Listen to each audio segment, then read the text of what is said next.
नमस्ते बच्चों।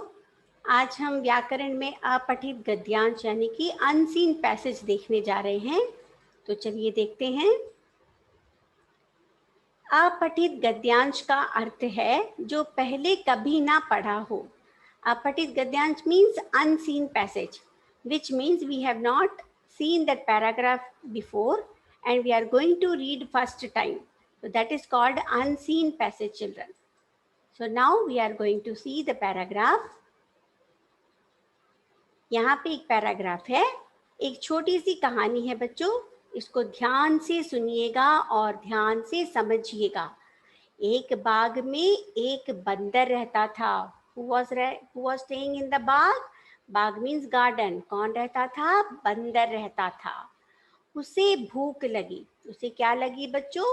भूख लगी। He was feeling hungry. वह खाने के लिए इधर उधर घूम रहा था। He was roaming here and there to search of food. तभी उसे एक खाली घर में एक भरा हुआ घड़ा दिखाई दिया। That time he got one mud pot in an empty house. उसमें क्या था बच्चों? उसमें चने भरे थे। बंदर ने अपने दोनों हाथ घड़े में डाल दिए। क्या किया बंदर ने? अपने दोनों हाथ, he put both the hand inside the mud pot.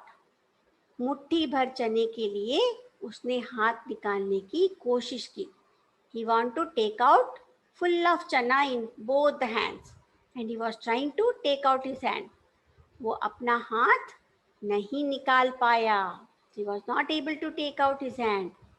तभी in that time घर का मालिक, the house owner, आया, came, और उसने बंदर की पिटाई की। And he has beaten a बंदर very badly. So ये था हमारा कहानी। अब हम इस कहानी से related to this paragraph, we are going to see the question. So बंदर को क्या लगी थी बच्चों? आपको याद है? भूख लगी थी। जी हाँ। बंदर ने दोनों हाथ किसमें डाल दिए? Where he kept both the hand? अपने दोनों हाथ घड़े में डाल दिए। He put inside the mud pot. किसने बंदर की पिटाई की? Who has beaten बंदर? घर के मालिक ने। जी हाँ। और बंदर कहाँ रहता था? Where was the बंदर staying? बंदर बाग में रहता था। यहाँ पे क्वेश्चन और उसके आंसर्स कहाँ पे थे बच्चों? उस अनसीन पैसेज के अंदर थे। तो आपको पता है जब हम पैराग्राफ पढ़ते हैं तो हमें क्या क्या रूल्स फॉलो करने चाहिए? गद्यांश को बार बार पढ़ना चाहिए। We have to read the paragraph again and again. If you are not able to understand the answers for the given question, you have to read again and again. आपको बार बार पढ़ना चाहिए। गद्यांश की मुख्य बातों को रेखांकित कीजिए। Important word you have to underline, रेखांकित करें। कम से कम शब्दों में अपना उत्तर लिखें। And you have to write the answer with very minimum word.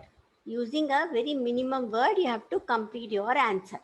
कम से कम यानी बहुत लिमिटेड शब्दों को आपको प्रयोग करना चाहिए।